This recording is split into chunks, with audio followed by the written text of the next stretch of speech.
What's up everyone? Today we're going to check out 3 new bikes all in the Powerfly series. The Powerfly from Trek is their electric mountain bike range, their kind of adventure to entry-level mountain bikes. They now have the Rail series, which is really downhill friendly and really made for someone who's really pushing the bike as far as it can go, ignoring the electric side of things and just trying to get it to be a really fast bike.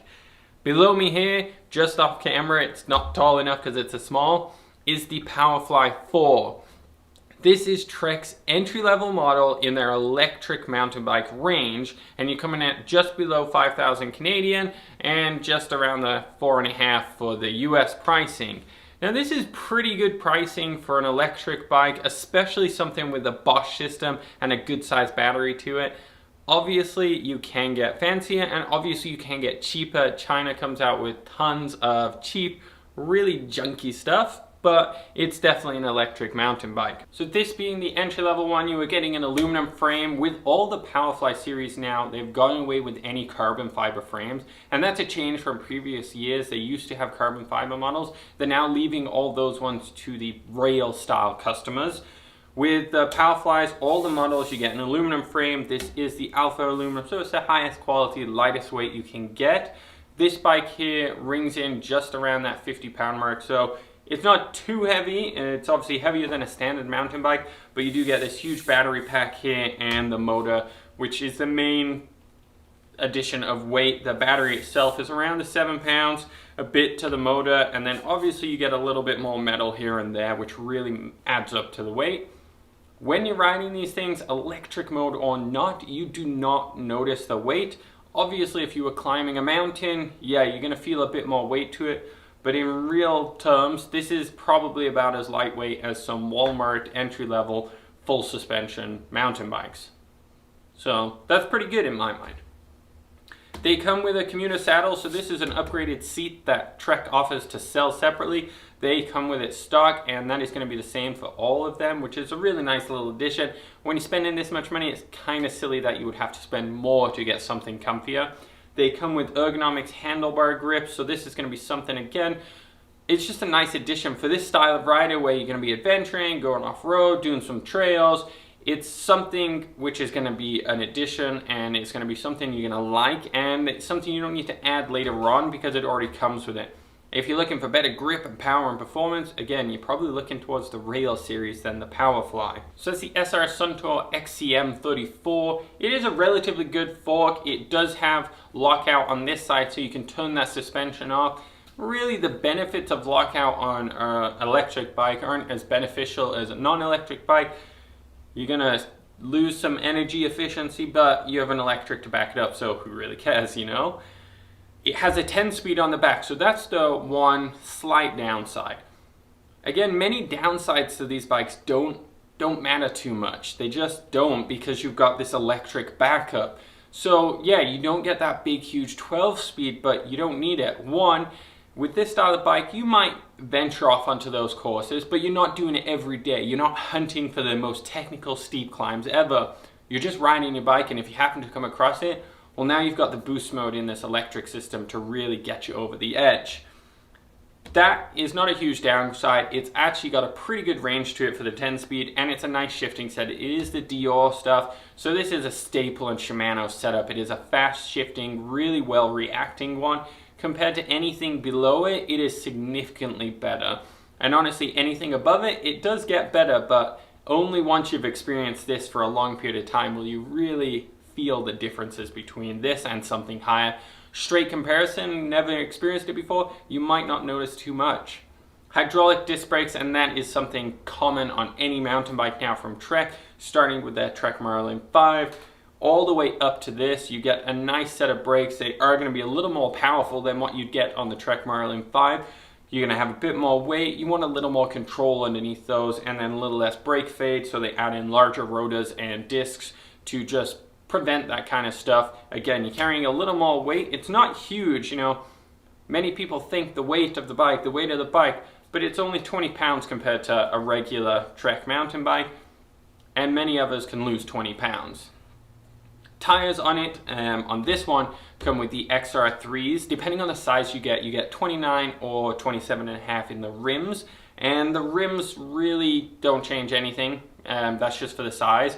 The tires are a good all-round trail bike tire, so they are leaning towards a more off-road use. If you are going to be doing a lot more commuting and on-road, there's definitely better options, and if you stick around to the other videos in this series, you will see that some of the higher-end ones actually come with a better tire for that kind of usage. Overall, it can add a kickstand, add one bottle cage or two. It's got a lot of additional features to it. It's a really nice bike. When you get down to the core of it, it's that BOSCH system which really makes it a high quality e-bike. So this one is a Performance CX line, and that's the same, I don't know if you can see it, that is the same as all of them. None of the motors change throughout this entire line, and none of the batteries change throughout this entire line. They are all the same 500 watt hour battery, so you get this really nice range of about 50 to 110 kilometers per charge. And that's a pretty good amount in my mind. Not many people, electric or non, go for 50 kilometer rides. So even if you're in turbo the entire time, unless it's a crazy hilly course, you're still gonna get some really good range out of it. And BOSCH even has a really good calculator on their website, which if you type in your tire size, your wheels, everything, you can get a really good estimate of where you're going. So you can plan ahead for the more difficult terrains and see where you're actually in use for. The electronics are really nice, and BOSCH makes a very simple one. This comes with a little console, and you're able to change the modes really easily. It shows you your speed, your total odometer, everything is just really easy to use, and that's simple. That's all it needs to be. It doesn't need to be complicated, and that's where they're going with this bike. There's low maintenance to it. There's not much you really need to do. You're not overthinking anything, and it's going to work really, really nicely. So I think the Trek Powerfly 4 of this year is going to be a very popular one, as it is previous years. They no longer have the Trek Powerfly 5 as they canned that a while ago. The next level up from that is the Trek Powerfly FS4. So it's pretty much the same model, but with a little trick in the back here, being a full suspension. We'll check that out in the next video.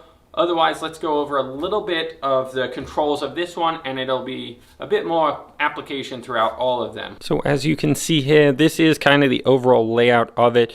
It does come with a bell on this side. You have the shifting off to the right, and it's all Dior, so it's push or pull, or even push with your thumb, whichever way you want to go it. So down and up, or up and down. It's always push with your thumb, but you can push or you can pull to go up with your regular index finger too. The brakes feel nice, and there is a minor amount of adjustment in a little Allen key there for reach, so it's all customizable there. So overall, there is a on button on the top here, really easy to get.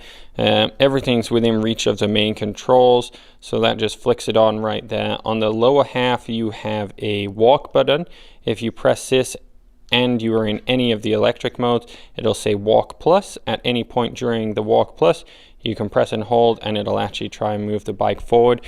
And it changes the pace a little bit when you are actually operating the bike and in the different modes, but otherwise it just goes at a gentle 3-ish km/h pace to help you up hills if you're pushing the bike.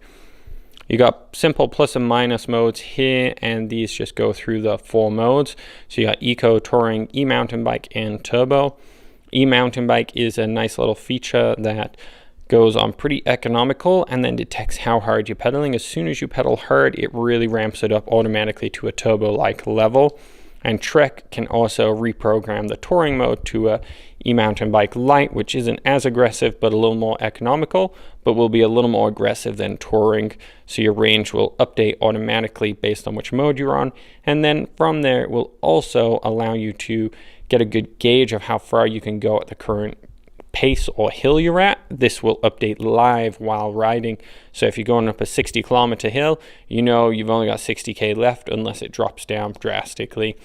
And Eco, this one right now, pretty full charge, is 92 kilometers. So overall, value for money, the Powerfly 4 has a lot of good features to it, and you keep true with the BOSCH electric system, which is going to work fantastically for you.